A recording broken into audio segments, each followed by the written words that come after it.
Welcome to Leading Boldly Briefs, where we bring you a powerful insight from a longer conversation. Perfect if you're short on time. So we are going to dive straight in. But there was something in me from childhood which was like, great, okay, everyone's saying I can't do it, therefore I will. Do you know what I mean? It's that disruptor. It's me with my physics GCSE all over again. Do you know what I mean? It's kind of like, okay, people are saying you can't do this. Well, I'm going to bloody prove them wrong. And so I think it was sheer bloody mindedness. It's also having brilliant advisors on board. So one of our advisors, the ex-head of health tech at Octopus Ventures, largest health tech investor in Europe, complete fan, and uses Mettle every day and wears his merch. He used to send me a photo of him on holiday with his Mettle cap on, and that really helps when you've got people who know what they're talking about, saying, yeah, okay, these guys might be new to this area, but they bring a big talk, they bring a lot of firepower in terms of brand and communication and ability to kind of launch big things. And he would sort of underwrite it and say, yeah, and also I think it could work. So that was a sort of powerful combination in the fundraising, I think. Yeah, absolutely. I occasionally I like to underline things that people have said for our listeners, and I really want to underline something right now. You're literally hearing this every single episode that we bring out, guys. Quit trying to do success on your own. Get a team of the right people around you. There we go. Matt runs over.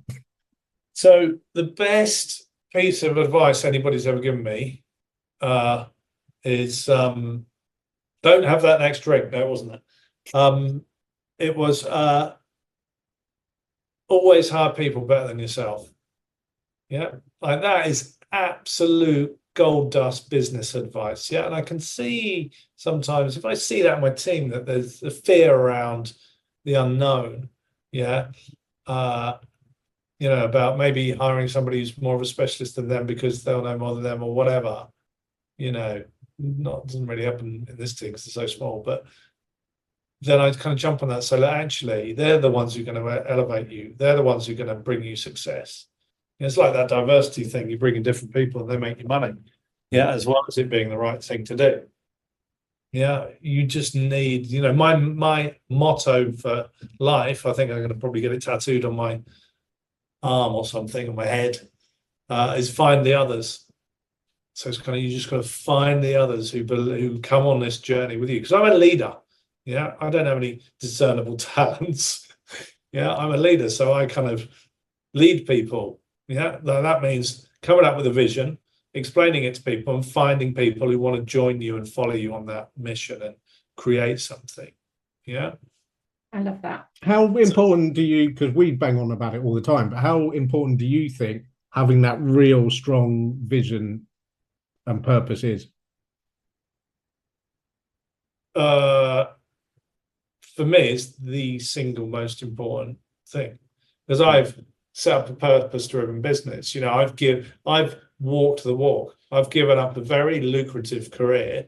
I've remortgaged my house. I put a lot into this financially. Yeah, so I've risked a lot of my own money as well. And compromised my family's kind of living standards and all the rest of it in order to do something which I fundamentally believe will improve humanity. Yeah, so I am 100% purpose-driven and have put my skin in the game. Yeah, so it's kind of like that. For me, that purpose-driven is the most important thing. Yeah. And how has that been for your family? Because that feels like quite a big risk for them, as they've been used to doing this TV production, and then you're doing something completely different. Yeah. How has that been for them? It's been difficult. So it's been difficult. It's the most difficult thing because I cope with stress pretty well because I'm used to stress from working in television, and I've got a toolkit called Mettle, which helps me. Here's my wife now. She's probably phoning up saying, "We got any money for no?" It's stressful, especially as I have issues around money because I didn't have any when I was growing up, and I found it very, very stressful. you know, my dad was long-term unemployed. My stepdad kind of suffered in a similar way. And I remember those things, you know, very clearly. And yeah, I've never wanted to be in that position myself. Of, you know, I've always wanted to provide for my family. And so that's been quite a difficult thing. However, my wife's very supportive, and you know, she's an artist, so she's never really, you know, she doesn't worry about money in the same way. Artists will live on nothing, do you know what I mean, to make art, and she's of that kind of you know, cut from that cloth. But yeah, the money that you would have to just do things. I had a lot of disposable income before, and now I have less than no disposable income, you know, and that's quite challenging. Yeah. But it is a change. It's worth it. Yeah, it's worth it. I think it's worth doing it, and it's risky because I've not got any guarantee that it's going to pay off.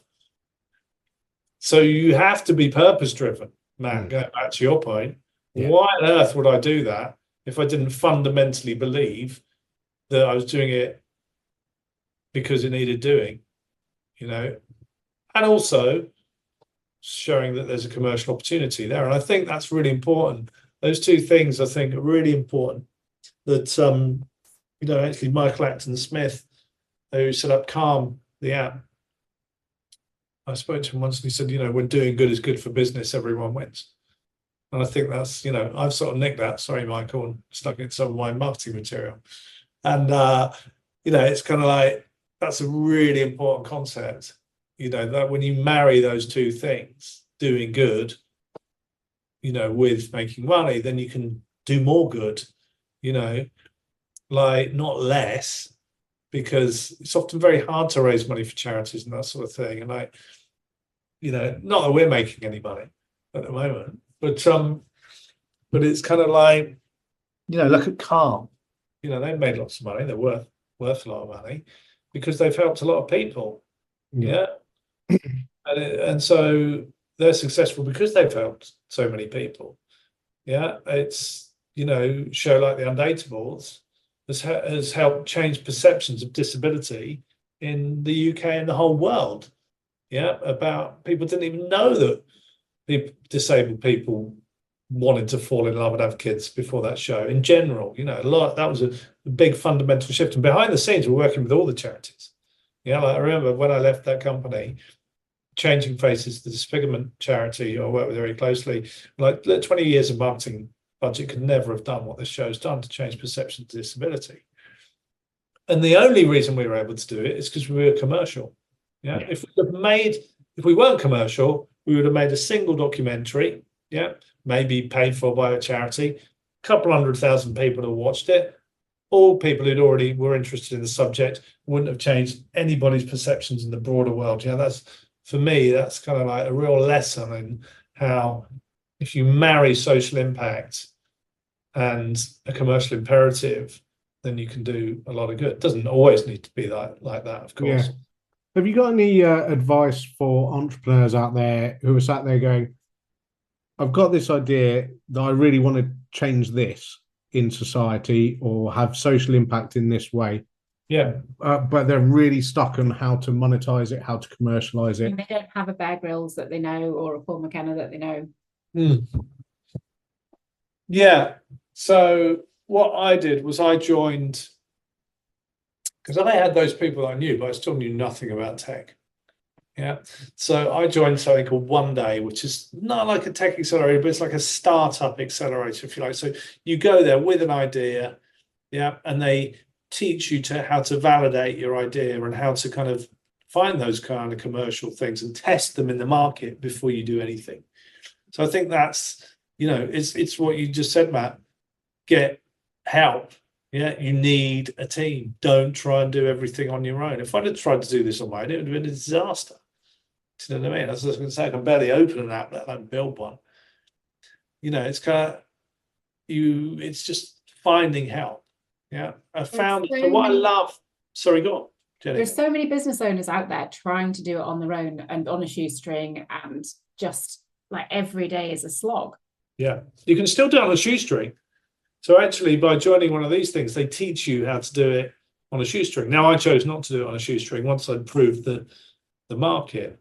But, you know, a lot of people are out there, you know, following these kind of techniques, if you like, on how to validate. It's called, basically a good place to start would be reading The Lean Startup, which is the book which that's the kind of commonly held tech philosophy of working, which is don't spend money until you've proven the market.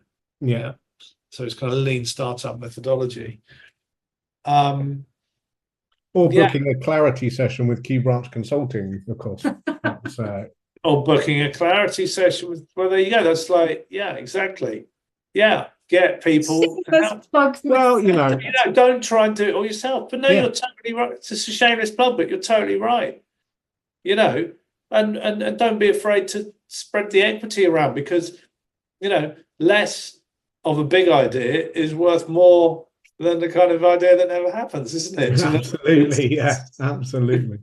You know, like, make it worth people's while getting involved, you know? So, yeah, I'm a great believer. As I say, my mantra is find the others. So for me, I just look for people who've got that experience. So, you know, just before this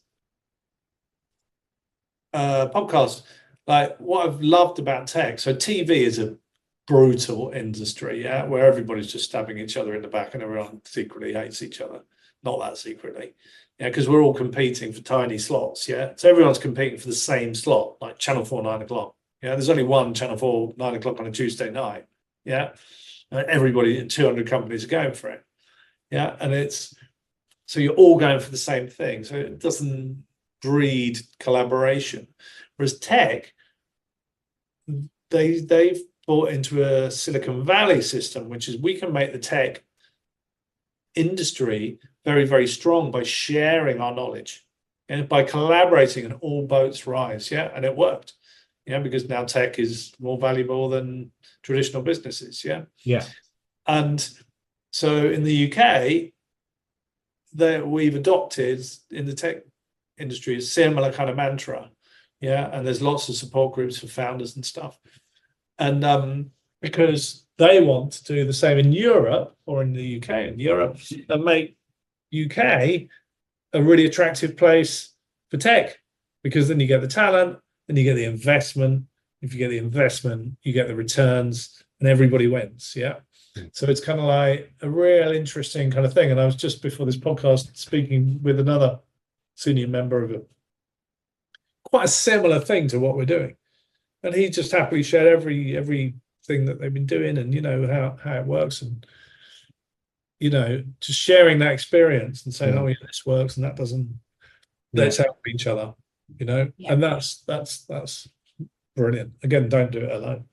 You know, the community is really important, I think. Yeah. Which I think is also potentially why you think of tech hubs, you know, Lisbon, London, Silicon Valley, you know, Austin now, you know. Because that's something in that ecosystem, you know. Ukraine is another one. What are you most excited about the future of Mettle? Going to sleep. Oh no, not Mettle. Yeah, yeah. A good night's sleep is what I get most excited about in general these days. Does the app help with that? Yeah. So I don't. So for me, I don't use the app in the evening, but a lot of people do. So for me, I use it in the morning to get to that state. Whereas actually, I have like a routine at night, which is just, I don't drink much alcohol. I just try and I commit to 8 hours sleep, and I do like a meditation process that I've already learned. I just do it in my head. But so yeah, we've got stuff like that on the app. But yeah, it does help. And sleep is just hugely important. I mean, the links between longevity and sleep and all that type of stuff are coming out. The science behind it is just, you know, and your performance during the day, you know. Yeah, that's right. Because I use so much energy, and obviously, if you've got ADHD, you're using more energy, yeah, because you're constantly going like this the whole time, and your mind's going like this. It's bloody exhausting, yeah. and you're running on adrenaline and all the rest. So I have to be really strict. But going back to what I'm most looking forward to about Mettle is, I guess, it's scaling it. So we've been in market 8 months. We've got about 50,000 downloads, about 2,000 paying subscribers. So pretty good numbers for early days, yeah. But just for Mettle to become part of the culture, part of, ultimately I want it to be the global mental fitness brand, to be synonymous with good mental health and mental fitness for men. Because there's nobody out there in this space either, so it sort of makes sense to go for that. And then we can help people, but also be a great commercial organization for good. Yeah, it's kind of that's the plan.